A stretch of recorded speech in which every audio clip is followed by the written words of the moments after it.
Noite, seja bem-vindo e bem-vinda a mais uma aula secreta. É um prazer ter vocês aqui comigo. Obrigada aí pela presença. Deixa eu ver aqui. Quem está comigo? Gabi, Mary, Mônica, muito obrigada. Se você quiser também chamar outras pessoas, né, tá aqui para participar da comunidade singular. É uma honra e uma alegria, mas também gostaria de parabenizar vocês por estar dando esse passo, por estar querendo estar aprendendo mais sobre saúde do idoso, empreendedorismo. Então, hoje é mais uma dessas nossas aulas secretas desse grupo. Lembrando, né, que é secreta, então quer dizer que só participando do grupo a gente consegue ter esses momentos aqui. Parabéns pela sua presença, parabéns pelo seu interesse de estar aqui comigo. E também, obrigada mais uma vez por estar me acompanhando aqui nesse novo canal. Novo canal não, né? Nesse canal, porque já tem um tempo que eu estou com essas aulas. Pessoal, hoje o nosso tema, nós iremos falar sobre. Ó, eu só vou olhando para cá e para lá, porque meu computador tá aqui e a câmera tá aqui, tá bom? E vou admitindo as pessoas que forem chegando. Hoje a gente vai falar um pouquinho sobre como começar a atender idosos sem consultório e com retorno financeiro. O que a gente vai abordar hoje é muito interessante porque foi uma crença que eu tive lá quando eu comecei. Eu vou contar um pouquinho dessa história e que pode ser a sua crença também. Então, ao trazer essa temática, eu gostaria que hoje você pudesse expandir o seu olhar, viesse com o coração aberto para entender um pouquinho sobre que mundo grandão é esse que está abrindo portas cada vez mais. Então, vamos embora e aí a gente vai conversando também. Então vamos lá então, pessoal. Primeira coisa que eu queria saber é se o áudio tá bom. Vocês podem falar ou mandar aqui no chat também. E se a câmera também tá boa. Vocês estão me ouvindo bem e me vendo bem. Ah, hello, dona Ana. Tudo certo? Ótimo. Pra mim tá ok. Ah, perfeito então. Então vamos começar então, pessoal. Olha só. Então, parabéns por vocês estarem aqui hoje mais uma vez. Hoje eu quero que essa aula seja transformadora, que ela possa te abrir horizontes e abrir a sua mentalidade também. Eu quero que a gente possa ser interativos, qualquer coisa, pode mandar mensagem, pode falar também, e que a gente tenha como objetivo a prática também.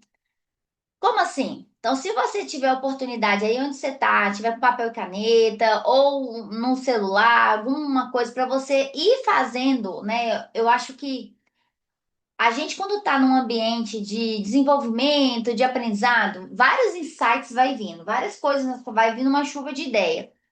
E às vezes é nesse momento que uma grande ideia vem, que um grande pensamento. Então, ter na sua mão aí um papel, algo para você anotar, um bloco de notas aí no telefone, com certeza pode ser importante, porque você pode ir fazendo aqui os passos junto comigo durante a aula.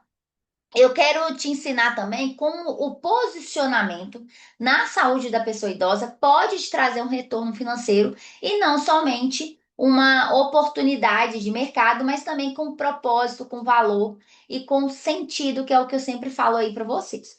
Então, mais uma vez, parabéns por vocês estarem aqui, por quererem saber sobre isso.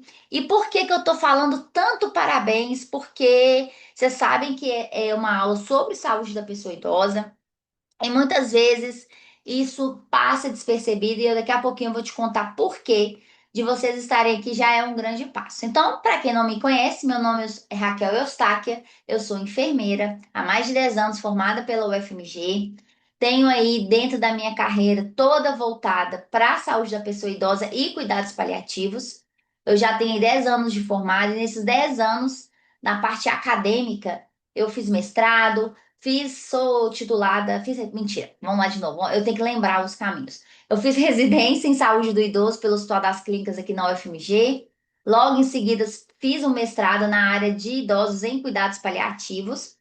Fiz também uma especialização em cuidados paliativos pelo Albert Einstein e também sou titulada pela Sociedade Brasileira de Geriatria e Gerontologia.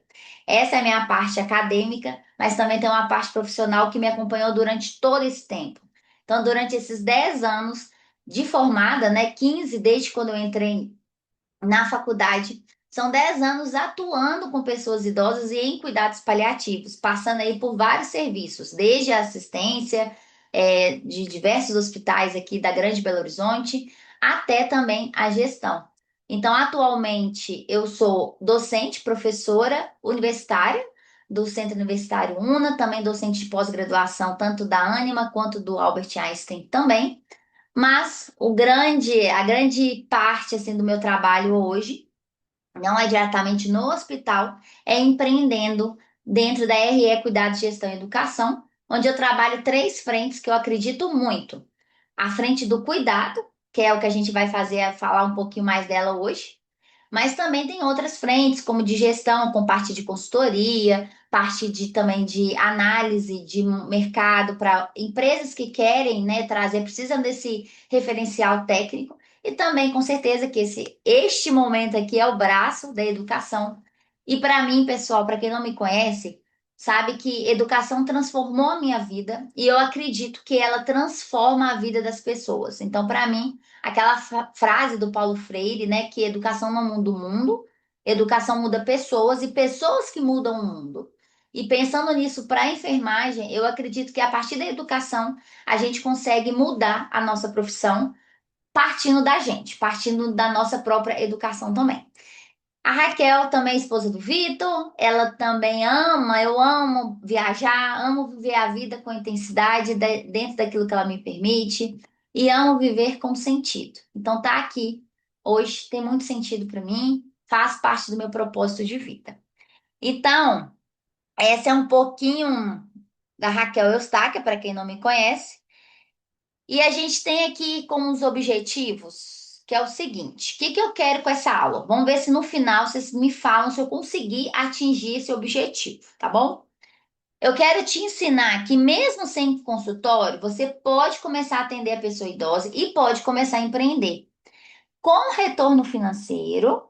E, ó, eu coloquei dois retornos financeiros, porque tem retorno financeiro, mas principalmente com propósito, com sentido. Ultimamente a gente vive uma vida, e eu já fiz isso também muitas vezes, porque hoje eu tenho possibilidade de escolha, né? Possibilidade de falar o que eu quero e o que eu não quero, mas nem sempre foi assim. Como eu disse no começo, eu passei por vários serviços, vários setores, todos me ensinaram muito. Mas com o tempo a gente consegue ir direcionando para aquilo que tem, que vai mais de encontro aos nossos valores, que faz mais sentido de estar ali.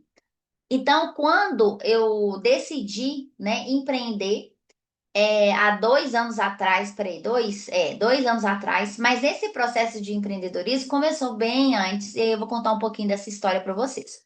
Então, quando eu falo aqui do retorno financeiro, 2 vezes, acho que foi até inconsciente, mas é com esse objetivo mesmo, que dá sim para a gente viver daquilo que a gente estuda tanto, daquilo que a gente aprimora tanto. Então, é isso que eu queria trazer para vocês.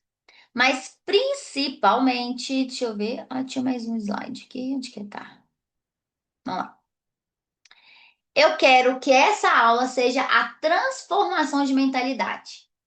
Se ela conseguir plantar na sua cabecinha que dá para empreender, de ser uma enfermeira autônoma, com propósito, com sentido e com retorno financeiro, tá maravilhoso. É isso que eu quero trazer para vocês. Então vamos embora.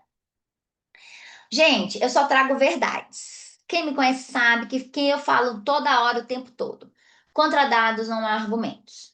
Eu lembro quando eu decidi fazer saúde do idoso, eu estava ainda na faculdade, no último período da faculdade, e aí eu lembro que falavam assim: olha, lá em 2030 a população vai ser tanto, o Brasil daqui a um tempo vai se tornar um país envelhecido, parará, parará, parará. Desde quando eu comecei a estudar, isso já começavam a falar em 2010, mas essa parte a gente está vivendo agora. Isso já está acontecendo.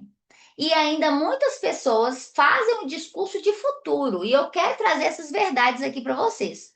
que não vai acontecer, já está acontecendo. E uma verdade que eu trago aqui para vocês é a questão do censo demográfico. Então vamos acompanhar aqui comigo. Vejam só. Provavelmente vocês já viram esses estudos, esses dados, mas eu quero trazer um impacto. O que que isso significa para a nossa realidade? Então vamos lá. 33 milhões de pessoas são idosas no Brasil. O que que é isso? Que tá? 33 milhões, ok. O nosso país tem em torno aí de 220 milhões de pessoas. Então, 33 milhões são pessoas idosas. Isso representa, gente, 16% da população. Ai, Raquel, mas ainda é muito pouco, não é assim essa coisa exorbitante que você está falando, parará, parará. Então, calma. Gente, em 10 anos, essa população aumentou 60%. No último censo de 2010, essa população era de 10%. Isso não acontece assim em países com envelhecimento foi muito mais demorado, foi muito mais gradativo. O que a gente está vendo no nosso país, que uma população idosa em 10 anos quase que dobrou, ela aumentou 60%.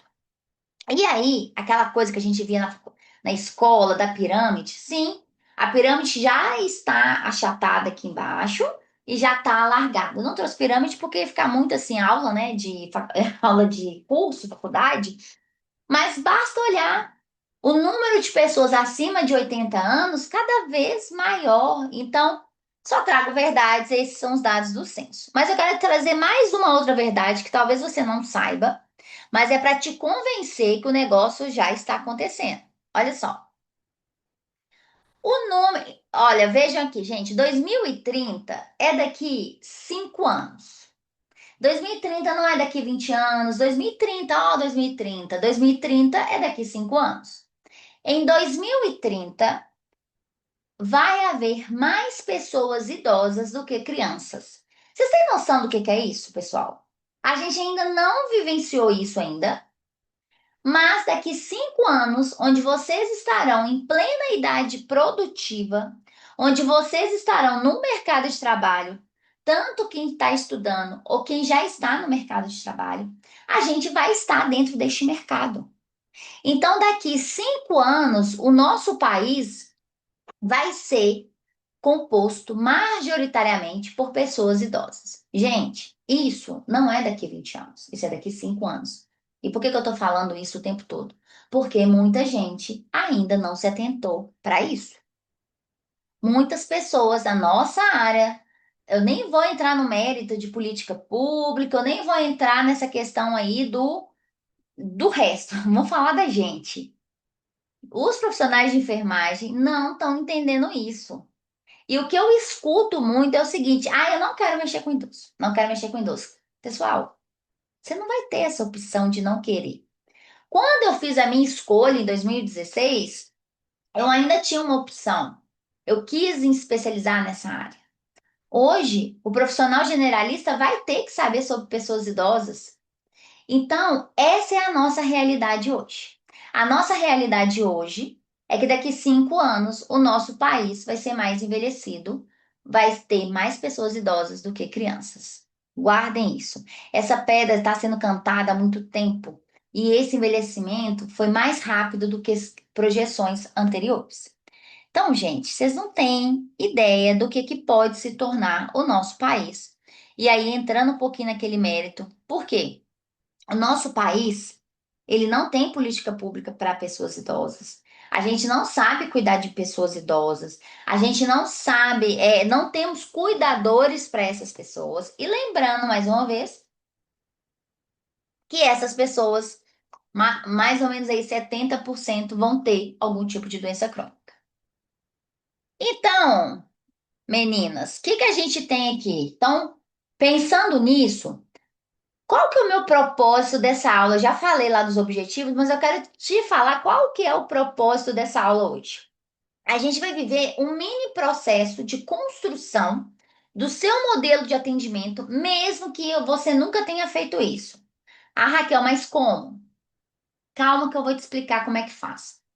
A gente às vezes acha que é muito mais difícil, que é aquela confusão toda. Eu quero te falar que não é tão difícil assim, que é simples, mas que precisa aí de seguir alguns passos e a gente vai fazer esse mini processo aqui.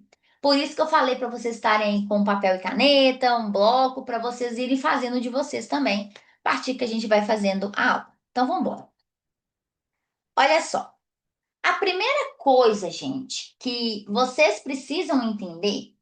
E eu falo que é a primeira coisa porque foi o que eu precisei entender desde o início é o seguinte: qual que vai ser o meu posicionamento, né? Qual que vai ser o meu lugar diante desse mundão aqui que é o atendimento, que são, quando a gente vai parar de pensar, são 66 áreas de especialidades na enfermagem, mas a gente é generalista, a gente pode atuar em todas essas áreas.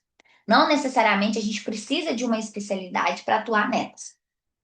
E aí, considerando que o nosso país vai ter mais pessoas idosas do que crianças, não vai ter especialista para todo mundo. Não vai ter. Hoje já não tem, gente. Hoje já não tem muitos especialistas na saúde da pessoa idosa. Quando eu formei, 50 pessoas formaram. Só eu fui para essa área. Se eu for olhar aí com os meus alunos, eu acho que até hoje, nesses quase 3 anos que eu dou dando aula na UNA, acho que uns três foram para essa especialização. Quantos alunos existem? Então, é um mercado que ele vai querer pessoas, ele quer pessoas. Quando eu saí da residência, eu já estava com meu emprego garantido desde janeiro. Eu saí da residência em março. Então, assim, ou até hoje, quem faz residência acontece isso também. Então, esse mercado, ele tá querendo, ele te quer. Só que a gente precisa saber qual que é o nosso espaço dentro disso tudo. Enfermeiras preparadas são essenciais. Não sei se vocês viram aí um hospital da China que foi criado por robôs e tudo, e a única mão de obra humana que tem lá é de enfermagem. Então, a gente está nesse meio agora, né, de transição de tecnologia, de cada vez mais esse serviço ser mais e mais e mais abrangente, mais a gente tem que aprender a utilizar isso, porque senão a gente fica para trás. A gente tem que evoluir, mas nada vai substituir o humano. Nada vai substituir eu dando aula para vocês aqui ou uma IA dando aula. Ai, Raquel, é quase a mesma coisa, não, porque a gente precisa de conexões. Então, no cuidado, isso é mais imprescindível ainda, né? Então, esse é uma nova era e que a gente vai estar nela, visto que daqui a gente vai custar aposentar, né? Esse é mais um fato. E aí vocês estão pensando, né? Que se vai ter mais idosos do que crianças, quem vai pagar a nossa aposentadoria? Mais uma dica aí para vocês. Tudo, eu sempre, quando eu estava na graduação, eu tinha um medo de ficar desempregada. Um medo, eu acredito que esse é um medo de todo mundo, porque a gente tem mesmo, né? E aí, eu lembro que uma pessoa me falou o seguinte: profissional bom não fica desempregado. E na época eu falei: ah, mentira, né? Eu vejo tanta gente boa desempregada. E eu ainda, confirmo isso e eu acredito nisso também.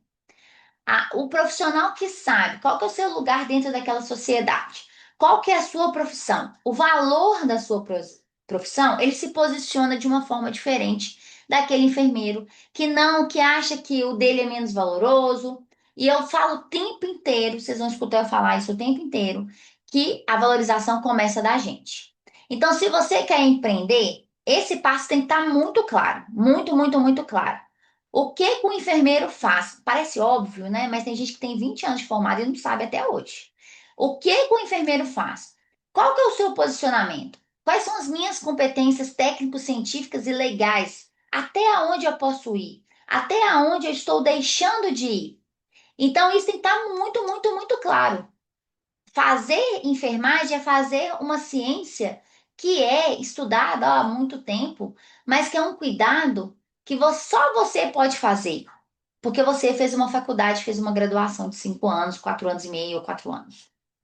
O cuidado empírico é aquele cuidado inerente a todo mundo. Se a gente está vivo, é porque alguém cuidou da gente. Mas o seu cuidado como enfermeira, ele é um cuidado técnico, é um cuidado científico. Então, ele difere do cuidado que todo mundo sabe fazer.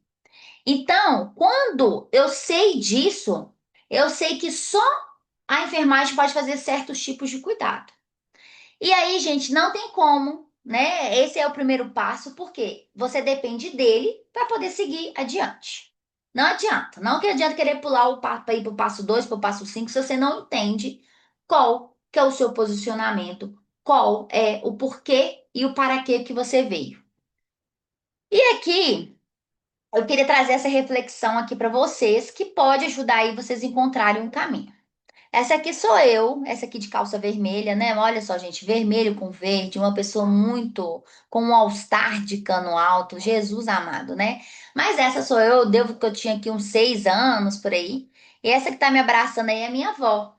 E aí, quando eu pergunto, trago essa pergunta para vocês, é qual o valor, experiência pessoal me conecta com esse público? No meu caso, foi a minha avó. A gerontologia chegou primeiro do que a enfermagem, mas dentro desse meio teve cuidado.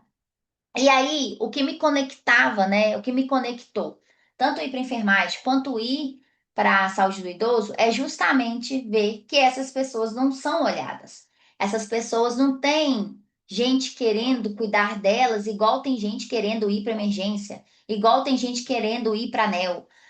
E assim, não tem nada de errado ir para essas áreas, viu? Tá tudo bem, tá tudo certo. Mas o meu desejo é que um dia as pessoas queiram ir para gerontologia, queiram cuidar de pessoas idosas, igual vão para essas áreas. Então, qual que é o valor ou experiência pessoal que te conecta? Gente, entenda uma coisa, a gente não está aqui por acaso. A gente que é enfermeira tem é um porquê pela nossa construção histórica, a nossa construção emocional ao longo da vida, as nossas experiências nos trazem até aqui, cada um tem a sua, mas também tem a ver com o valor. Cuidar de outras pessoas que você nunca viu na vida tem um para quê. E eu acredito muito nisso e eu acredito que tudo para mim começou aqui, com a minha avó, Dona Diva. E aqui, no passo 2, então já entendeu o seu posicionamento? Nós vamos para o passo 2, que é identificar a sua área de afinidade. Qual que você se identifica mais? É com a área de prevenção, que está muito em alta, apesar das pessoas ainda não quererem prevenir, já estamos mudando muito, um pouco essa mentalidade do que há 10 anos atrás. É a reabilitação? São os cuidados paliativos? Qual que é a área que mais te interessa? É a área onde que a pessoa ainda tem uma condição de saúde, mas ela está robusta.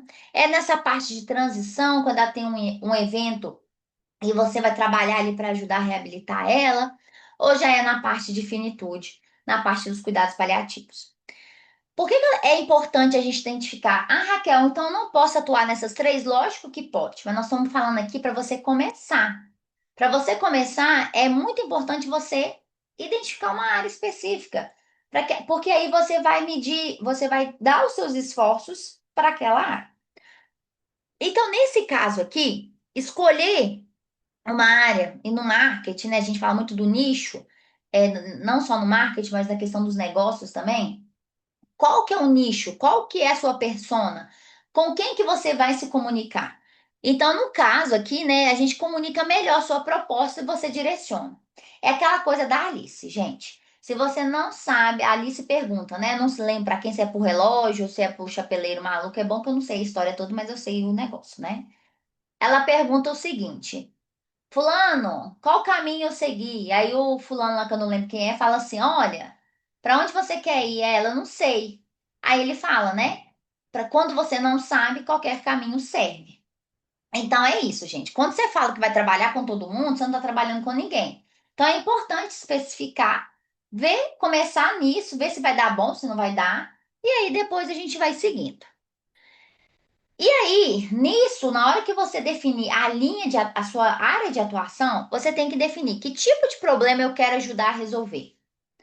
Então, no caso, se você for para um paciente da reabilitação, qual que é o problema? É ajudar ele voltar a se tornar uma pessoa autônoma e independente? Então, é esse que vai ser a sua linha. Olha, eu trabalho na linha de reabilitação.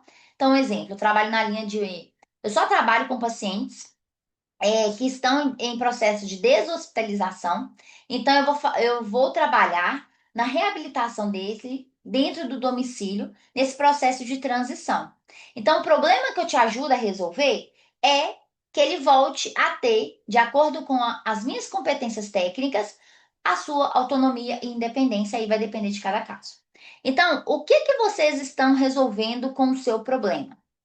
Não, tô falando errado. O que que vocês estão resolvendo com o seu serviço? É isso que a gente tem que apostar aqui. E aí eu vou falar um pouquinho do meu, né, do que eu trabalho.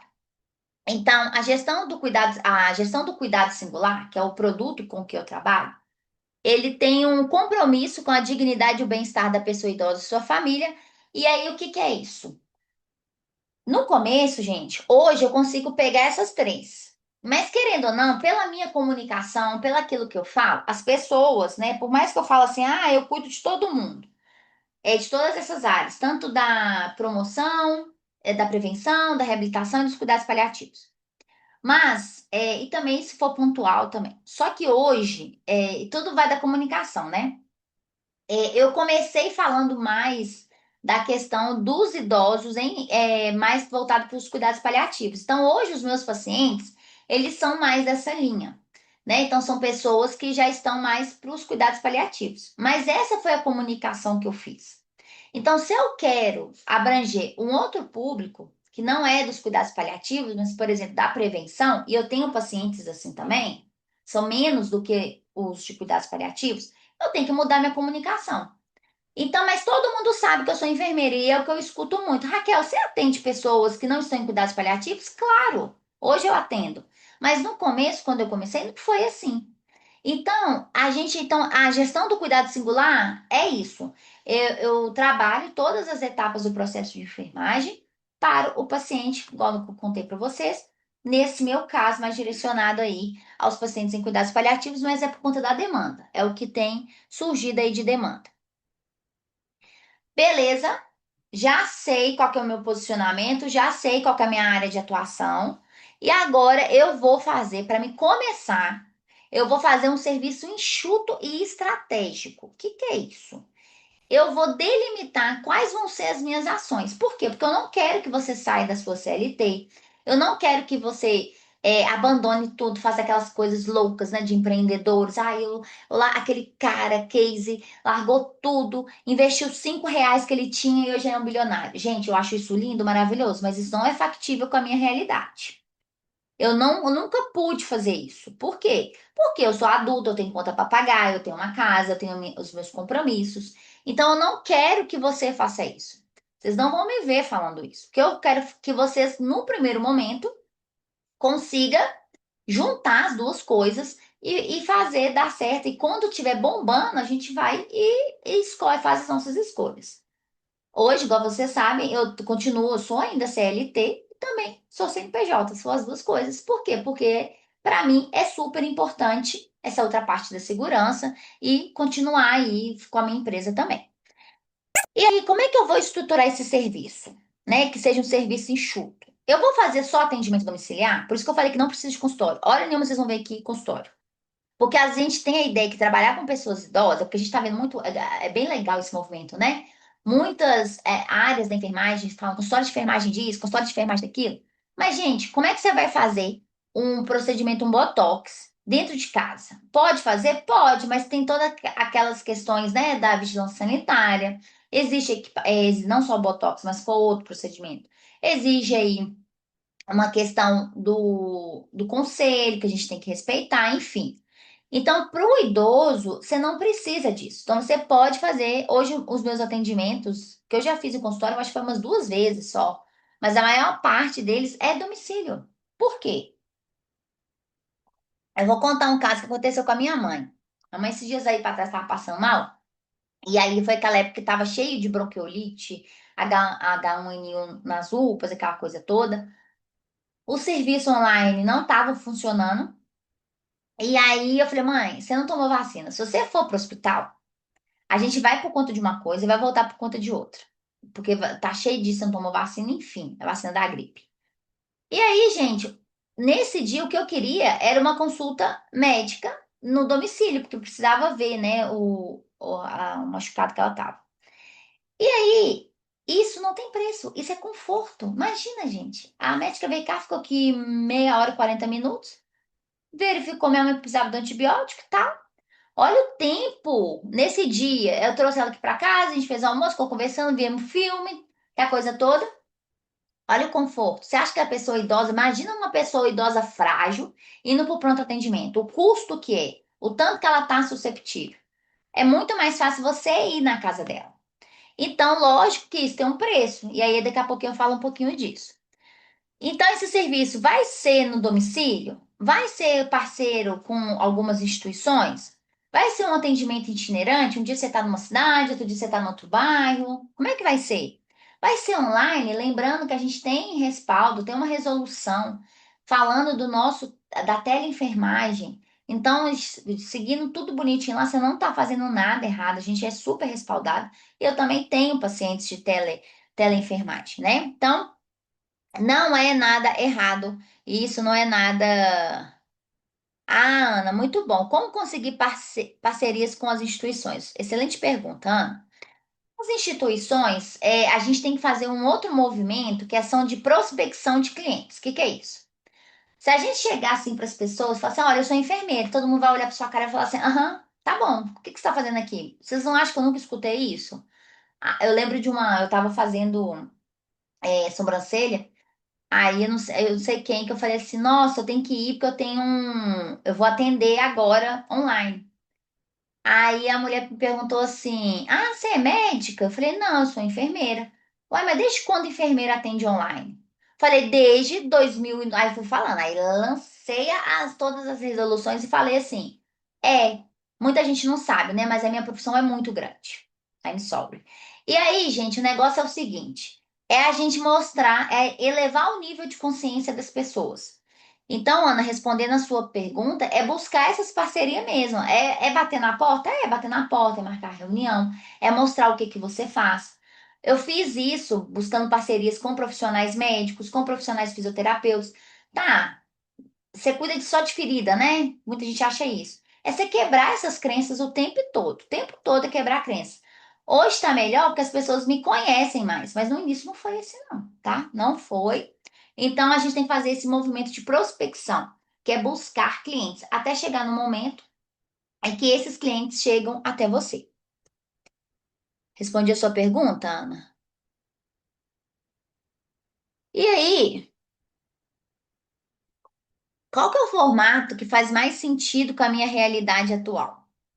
Então, vai ter gente que vai falar assim: ótimo. Ah, para mim é o domiciliar, mas é só nos finais de semana. Ok. Vocês têm que delimitar isso para não ficar sofrendo também. Ah, para mim tem que ser só no online, porque hoje eu não consigo deslocar porque eu tenho um filho pequeno. Ah, para mim é com horário fixo. Então, talvez Então, gente, qual que é o formato? Para mim, o formato inicial foi o domicílio, foi saindo de casa mesmo, indo nas pessoas, mas eu tô vendo um movimento agora das pessoas quererem um online também. Mas no começo não, no começo não foi assim. Então, qual que adapta? Eu lembro quando eu estava trabalhando em outro local, a minha disponibilidade, o meu formato ainda era o presencial, mas era um presencial depois das 17, nos finais de semana. Eu lembro que eu tinha consultas de perto que falavam assim: olha, 9 horas da noite dá pra você? A pessoal, 9 horas da noite? Eu falei, 9 horas da noite dá pra mim, mas e pra você, dá pra pessoa? Ou então, eu lembro quando eu era contratada para coisas pontuais, para fazer às vezes um procedimento, aí, por exemplo, coleta de urina. Aí eu falava, 6 horas da manhã dá pra você? Aí a pessoa, 6 horas da manhã, gente, pessoa doida, né? Eu pensei umas 8, falei, não, 6 horas dá, por quê? Porque 8 horas da manhã eu tinha que trabalhar. Então, assim, é tudo, o que que é factível, né? O que que, que dá pra você, qual que é a sua realidade, tá certo? E aí, meninas, o que que acontece? Então, agora a gente já vai pro passo 4. Nós já vimos 3 passos, agora vamos pro passo 4. Qual que vai ser o seu serviço inicial? Tem que ser muito claro. A gente tem que definir isso de uma forma muito clara. Ah, o meu serviço vai ser só consulta de enfermagem. Eu não vou trabalhar com procedimentos. Ou eu vou ser a profissional que vou fazer o processo, mas não vai ser algo. tão forte. Eu quero só procedimento. Eu quero ir para administrar um antibiótico, eu quero ir para fazer uma B12, eu quero ir para introduzir, passar um catéter, nasogástrico ou vesical de alívio, enfim. Qual que vai ser o seu serviço principal? Ah, Raquel, então quer dizer que depois não pode fazer mais nada? Óbvio que não. Pode fazer tudo, mas nós estamos falando para começar. Você vai querer focar em qual, o que a gente falou, defina, né? Qual vai ser o seu público, qual que vai ser a sua área de atuação e também qual que vai ser o seu serviço inicial que você vai prestar. Então, pode ser consulta de enfermagem, pode ser acompanhamento mensal de plano de cuidados. Então, pode ser Já aconteceu comigo. A paciente acabou de receber um diagnóstico de doença de Alzheimer. E aí a família está assim sem saber e tal, tal. Então, minha proposta para ela é que eu faça um acompanhamento mensal para a gente ir adequando a rotina. Já teve de pacientes que, por um tempo, né, eu precisei intervir, depois eu dei alta. Por quê? Porque a gente sempre tem que lembrar que a gente vai estar a gente está no momento, né? Nós estamos no momento em que a pessoa está dependente, né, das atividades de vida diária, do autocuidado. E aí a gente dá alta quando as coisas melhoram. Olha que coisa maravilhosa. E é isso mesmo, tá ótimo. Quer dizer que as suas intervenções foram ótimas, né? Deu super certo. Vocês podem fazer também orientações para familiares, serviços de cuidadores supervisão de cuidadores e técnicos. Eu tinha uma paciente que ela faleceu, não só ela, mas outras, mas essa foi muito especial, porque foi bem no inicinho mesmo.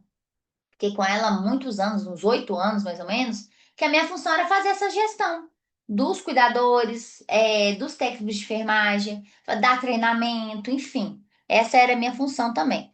E aqui a educação em saúde para familiares e cuidadores, que é mais ou menos isso, e a supervisão também dos cuidadores.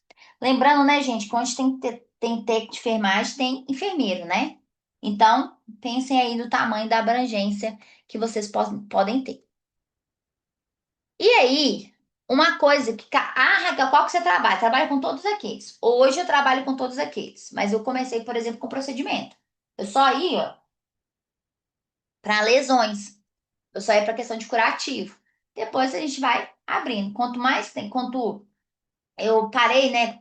Principalmente depois que eu comecei eu sempre dei aula, então, gente, é muito serviço, é muita rotação que eu já fiz.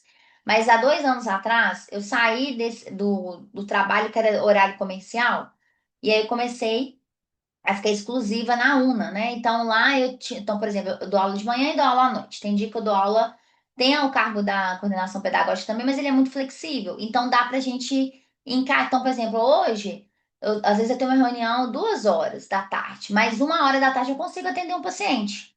Então dá para ir encaixando, né, essas coisas. Não sei se você sabe, aí nós já estamos indo para o quinto passo, que é precificar com segurança. Gente, essa é a maior crença, é a coisa mais difícil que a gente tem, que é dar valor ao nosso serviço. Quando a gente fala assim, ai, mas eu fico com dó, né? A pessoa não tem. Gente, ela vai ter dinheiro para pagar um médico. Ela vai ter dinheiro para pagar uma fisioterapia, vai pagar uma nutricionista. Então ela tem que ter dinheiro para pagar você. Ai, mas é só uma injeção. Oh, mas pois é só uma injeção. Mas só que eu estudei 5 anos para dar só essa injeção, sabe? É assim, é só uma orientação. Mas então, para dar essa orientação, se você está me perguntando, é porque você acredita que eu tenho uma orientação baseada em evidência, que eu tenho um conhecimento técnico científico, senão você ia no chat GPT. O chat. Então, quer dizer, então, Raquel, que você não dá orientação? Óbvio que não, dou sim. Várias pessoas me mandam mensagem. Só que eu tenho um limite à orientação, gente, né? E chega num momento que eu falo assim, olha, infelizmente, para mim poder te ajudar mais, eu preciso fazer uma consulta, eu preciso ver a paciente, eu preciso entender da história, eu preciso. Então, assim, você quer agendar? Se a pessoa vê valor naquilo, ela agenda. Agora, se ela não vê, gente, não tem problema, sinto muito. Ela não te merecia. Ela não merecia os seus serviços. Ela não merecia tudo isso que você fez durante esse tempo todo. E talvez ela mereça outro profissional, tá tudo bem. Isso não é desrespeito a você. E aí, para ajudar a gente nisso, porque a gente não é caridade, a gente não é matéria de Calcutá, a gente não é, a gente trabalha porque a gente gosta, a gente trabalha com amor. Mas pelo amor de Jesus, enfermagem por amor, Jesus toma conta. A enfermagem porque eu gosto, sim, mas porque eu tenho boletos, porque eu quero viajar, porque eu quero cuidar da minha casa, porque eu tenho responsabilidade. Então, é o meu trabalho. Então, se é o meu trabalho, ele tem que ser valorizado, e como eu disse no passo um, primeiro por mim. E aí, eu queria mostrar para vocês, não sei se vocês conhecem essa resolução do COFEN, 673 de 2021. Ela é a resolução que fala dos URTE, que é os honorários, define os honorários mínimos. Quer dizer que tem que ser aquilo? Não, mas você não pode cobrar menos que isso, tá? Então, vou passar aqui rapidinho por ela. Ah, então vai ser aquilo que eu vou cobrar, que tá lá na resolução? Não, lá é só uma base, pessoal, só uma base. Mas você tem que considerar deslocamento, você tem que considerar que para fazer aquele atendimento, quantas formações você fez, se você estuda ainda, se você continua se atualizando e especializando. Então, uma consulta de enfermagem de um profissional especialista vai ser diferente de um generalista, e tem que ser mesmo. Por quê? Porque o especialista, ele estudou, ele fez pós, ele fez mestrado, ele fez um monte de coisa. O generalista, não. Então, qual foi a sua formação? Qual foi o seu deslocamento? E, gente, não é fácil, tá? Vocês acham que eu tô falando assim maravilhosamente belíssima para vocês? E foi fácil para mim? Não, até hoje não é. Mas é um exercício também. Por quê? Porque o seu trabalho tem valor. Esse conhecimento que eu adquiri depois de 15 anos, ele tem um valor. Ele não tem só preço. Eu não estou vendendo um cuidado de enfermagem. Eu estou entregando autonomia, eu estou entregando independência, eu estou entregando singularidade, que é isso tanto. Eu estou olhando para a pessoa. O tempo que eu estou ali é para você. E o seu tempo tem que ter valor, né? O seu tempo tem que ser precioso. E aí, mostrando aqui para vocês essa tabela, eu só peguei um pedacinho dela, mas ela é grandona. Mas só para vocês verem como é que funciona essa questão aqui, ó. Aí aqui eu peguei da parte de processos de enfermagem, o RTE, que eu esqueci como é que chama esse negócio, unidade de referência, eu não lembro. Mas cada URTE, ele é R$ 10. Aí, Raquel, eu vou cobrar R$ 10. Calma, calma. Então, para mim fazer uma consulta de enfermagem, eu tenho que cobrar no mínimo 15 URTE, que é vezes 10, 150. Gente, calma. Ai, é só R$ 150 uma consulta? Não. Lembra que eu falei com vocês? A sua consulta, no caso, ela é uma consulta especializada ou uma consulta generalista? Qual que é o deslocamento? Qual que é o tempo que vai gerar essa consulta? Tudo isso você vai calcular e vai precificar. Então, aqui tem também, por exemplo, atendimento domiciliar, avaliação, monitoramento e ações educativas, 10 URTs por procedimento. Então, por exemplo, eu fiz uma consulta de enfermagem. Aí lá eu fiz uma hipodermóclise. A hipodermóclise tem que custar no mínimo R$ 100 a punção. Sem os materiais, sem nada aqui, ó, por procedimento. Se eu fiz uma hipodermóclise, passei uma sonda, fiz um curativo. Aí, gente, vocês vão somando. Quando isso saiu, muita gente falou assim: nossa, é um absurdo, o COFEI tá falando isso. Pessoal, mas tinha enfermeiro que cobra menos que isso. Isso não pode. Então, tendo isso em uma resolução, e lembrando também que as pessoas acabam interpretando, né?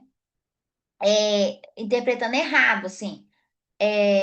Vou ficar. É só R$ 150. Não, é R$ 150, mas dentro desse processo tem isso, tem isso, tem isso, tem aquilo. Então, fica aí a dica para vocês conhecerem essa resolução do COFEN 673 de 2021. Raquel, deixa eu te contar uma coisa. Eu Claro. fazia estágio na Captamed lá em BH, né? Uma Aham, empresa de atendimento em home care.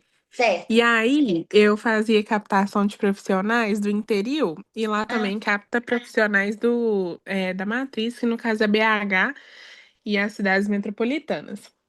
Aí a gente trabalha com os convênios lá, né? Igual Unimed, Vale Paz, Bradesco e tudo.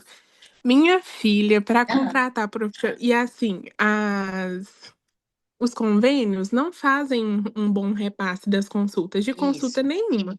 Mal, isso, mal do médico. E aí, tipo isso, assim, o valor que é repassado pra gente, como empresa, tem que tirar o nosso, isso, né? porque senão Uhum. a gente não tem lucro e tem que repassar para o profissional.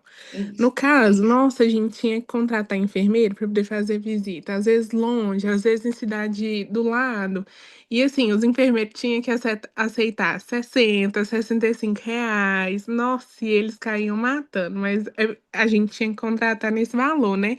Mas aí Isso. eu tô pensando aqui, que absurdo a gente fazer isso com esses enfermeiros, com os profissionais, e o Ô, coitados. Ana, você sabe quanto que eu já fiz? Eu já trabalhei para essas empresas, igual essa que você falou. Na época, não tem muito tempo, foi 2000, foi na pandemia. Peraí, deixa eu lembrar.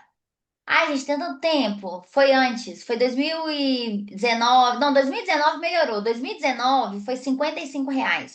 Mas eu já fiz visita desse jeito aí por R$ 25. 25. Nossa, E misericórdia. O pessoal da matriz paga, assim, para enfermeiro e fisioterapeuta e tudo, assim, R$ 40, R$ 45. Hoje em dia ainda. Nossa, eu não aceitava, exatamente. não, tá? Mas então, eu acho, igual eu falei, todas as minhas experiências foram válidas. Todas, todas, todas. Hoje ainda chega essas propostas para mim, mas hoje eu posso falar não. Mas lá atrás, para mim pegar experiência, para mim ter experiência clínica, também de atendimento, até para me tornar essa profissional hoje, foi importante.